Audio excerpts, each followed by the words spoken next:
మా గ్రామం పెద్ద కోడూరు చిన్న కోడూరు మండలం. మేము వ్యవసాయదారుని. అయితే జీవన ఎరువుల గురించి మీరు చెప్పిన ఏదైతే ఉందో చాలా బాగా ఉంది. రేపు భవిష్యత్తులో పంటలు పండించుకున్నందుకు మంచి రైతులకు తెలియజేయడం అనేది గొప్ప విషయమే.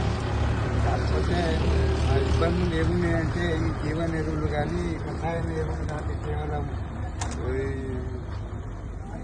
ఏదైతే వేరే ఎరువులు పెంట కానీ వాడాలంటే మరి రైతుకు తనంతలా తాను అవి తయారు చేసుకోవాలంటే కాస్ట్ పెరుగుతుంది, అంటే పని దినాలు పెరుగుతాయి.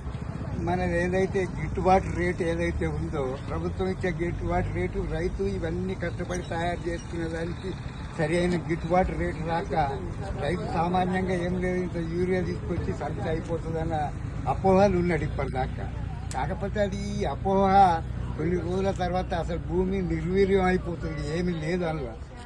ఈ సేంద్రియ ఎరువు తగ్గిపోతుంది కనుక రేపు ఇబ్బంది అవుతుంది కనుక గవర్నమెంట్కి మా సజెషన్ ఏంటంటే, మా రిక్వెస్ట్ ఏంటంటే ఈ రసాయన ఎరువులతో పాటు సేంద్రియ ఎరువులు ఉత్పత్తి చేసుకునేందుకు ఈ జీవన ఎరువులు ఉత్పత్తి చేసేందుకు అవగాహన కల్పిస్తూ వేరే విధంగా ఇప్పుడు రైతు బంధు ఆదాయాన్ని ఇస్తున్నారు కదా, దాని నుంచి కొన్ని తగ్గించైనా వీటికి సప్లై చేసి వీటిని అది చేసేందుకు మీరు శాస్త్రవేత్తలు ప్రభుత్వానికి సూచిస్తే తప్పితే ప్రభుత్వం మారేది ఉండేది. ఏదంటే డబ్బులు ఓట్ల రాజకీయాలు, డబ్బులు ఇస్తే ఓట్లు వేస్తారని.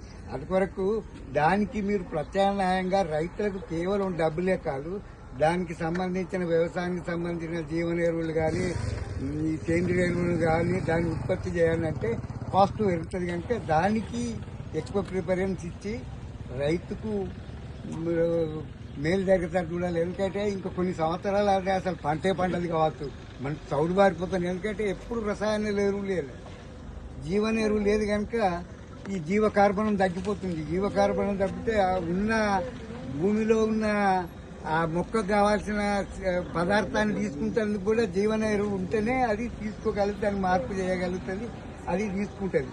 అటువంటి దాన్ని మీరు బాగా ప్రచారం చేస్తున్నారు. కానీ గవర్నమెంట్ కూడా మీరు ప్రచారంతో కాదు రైతుల యొక్క అభిప్రాయాన్ని తెలపండి. ఏమందంటే రసాయన ఎరువులతో పాటు జీవన ఎరువులను వాడటానికి దానికి సరి అయిన గిట్టుబాటు ధర కల్పిస్తే తప్పకుండా రైతు మారుతాడు.